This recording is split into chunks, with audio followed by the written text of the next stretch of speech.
Donc, faut quand même que je dise, on est sur un texte de Kant, fondement de la métaphysique des mœurs.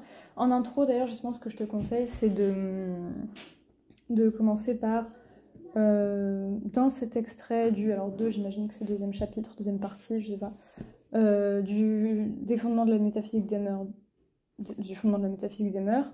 Les titres, on les souligne toujours à l'écrit, on t'a dit. Virgule, Kant. Et là, tu mets dans la phrase thème, thèse, problème. Le thème, évidemment, pas besoin d'en faire des tonnes. Donc, je sais pas, Kant. Il faudra peut-être le dire un peu mieux que ça, mais parle du bonheur en se demandant si il y a tel problème. Et ensuite, dans une autre phrase, tu énonces la thèse. Alors, déjà pour le découpage. Ah oui, aussi, ce qui est bien, si jamais tu choisis le commentaire de texte, explication de texte en 4 heures, première lecture, tu prends connaissance du texte. Deuxième lecture, tu notes tout ce à quoi ça te fait penser, toutes les idées qui te viennent en lisant le texte, sans trop te poser de questions sur ton brouillon. Troisième lecture, tu essaies de découper le texte. Et quatrième lecture, éventuellement un peu plus précise. Du coup, c'est bien, t'as fait des petites encoches. Donc 1, 2. À partir de là, du coup. 1, 2, 3, 4. Ok.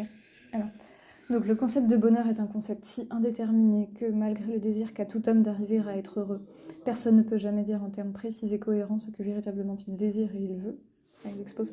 Et aussi, oui, dans le corps de ton explication, à chaque fois, il faut dire ce que l'auteur fait d'abord. Donc là, je l'ai un peu dit, quelque part, il expose sa thèse avant de la préciser. À chaque fois, tu dis, faut dire de machin à machin,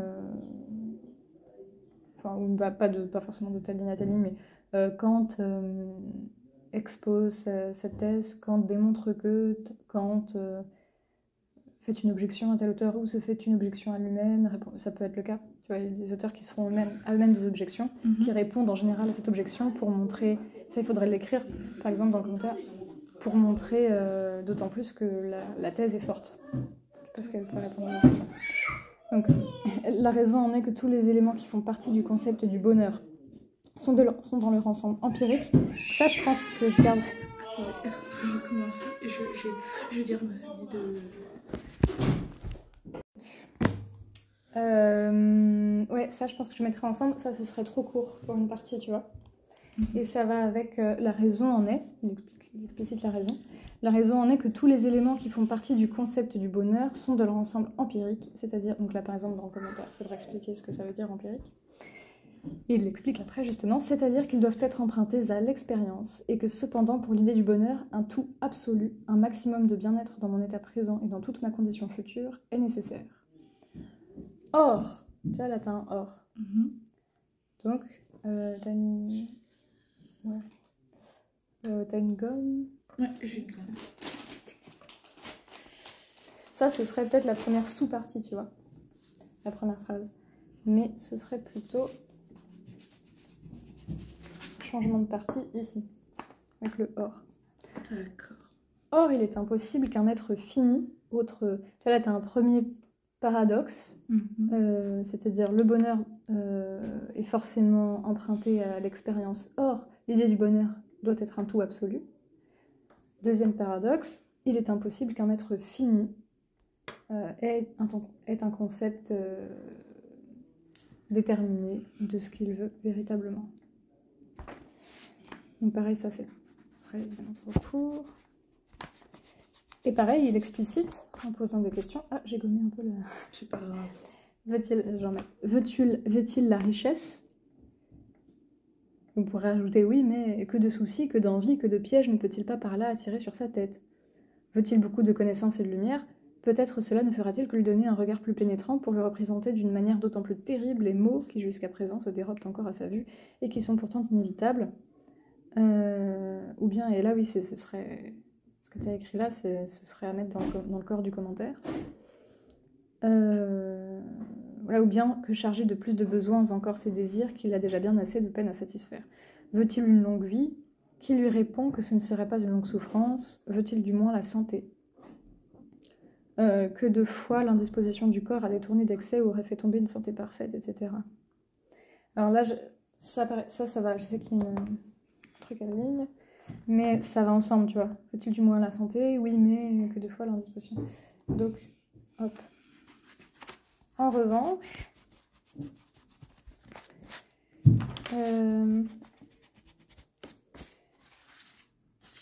là, donc, bref, il est incapable de déterminer avec une entière certitude, d'après quelques principes, ce qui le rendrait véritablement heureux. Pour cela, il lui faudrait l'omniscience.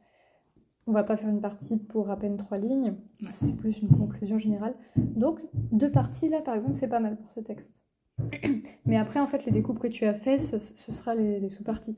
Donc, effectivement, tu as une première sous-partie ici, deux sous-parties dans la première partie. Là aussi, première sous-partie, deuxième sous-partie, troisième sous-partie. En gros. Tu vois, A, B, C. Ici, entre les deux.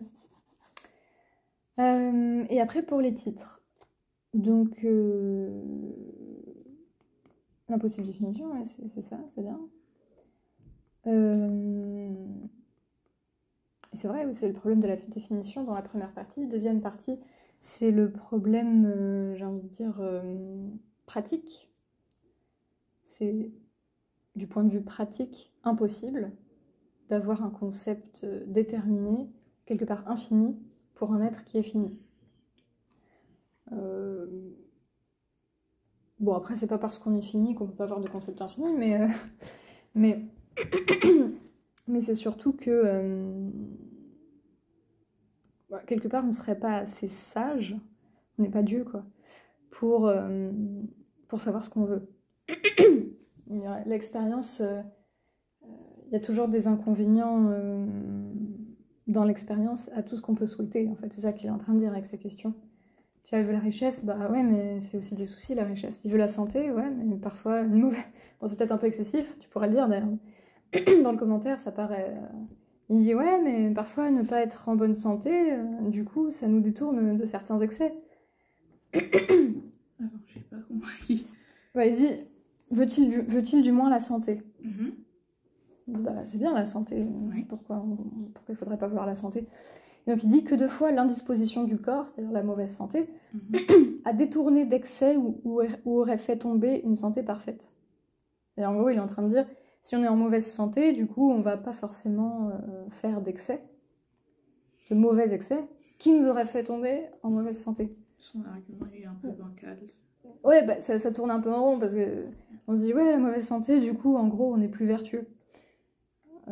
Alors que si on est en bonne santé, ben, on va facilement devenir en mauvaise santé en faisant des excès. Oui, mais enfin, dans tous les cas, tu es en mauvaise santé, donc dans tous les cas, il vaut mieux la santé, quoi. Bon. Mais c'est l'idée. Et conclusion, bref, il est incapable de déterminer avec une entière certitude d'après quel principe ce qui le rendrait véritablement heureux. Pour cela, il lui faudrait l'omniscience.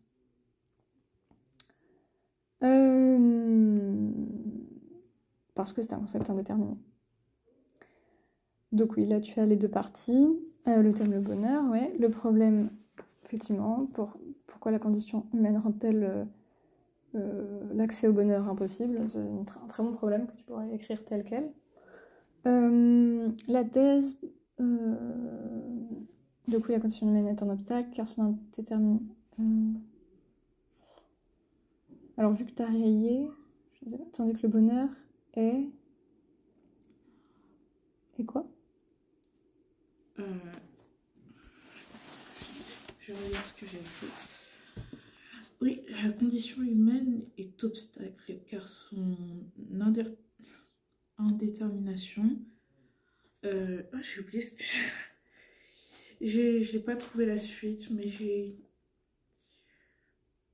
j'arrivais pas à saisir ce qu'il voulait dire concernant la condition humaine. Elle est indéterminée, mais aussi autre chose, mais je n'ai pas su saisir quoi. Attention, c'est pas la condition humaine qui est indéterminée, c'est le concept du bonheur pour les hommes qui est indéterminé. Tu vois, le concept de bonheur est un concept si indéterminé que malgré le désir qu'a tout homme d'arriver à être heureux, personne ne peut jamais dire en termes précis et cohérents ce que véritablement il désire et il veut. La raison en est que tous les éléments qui font partie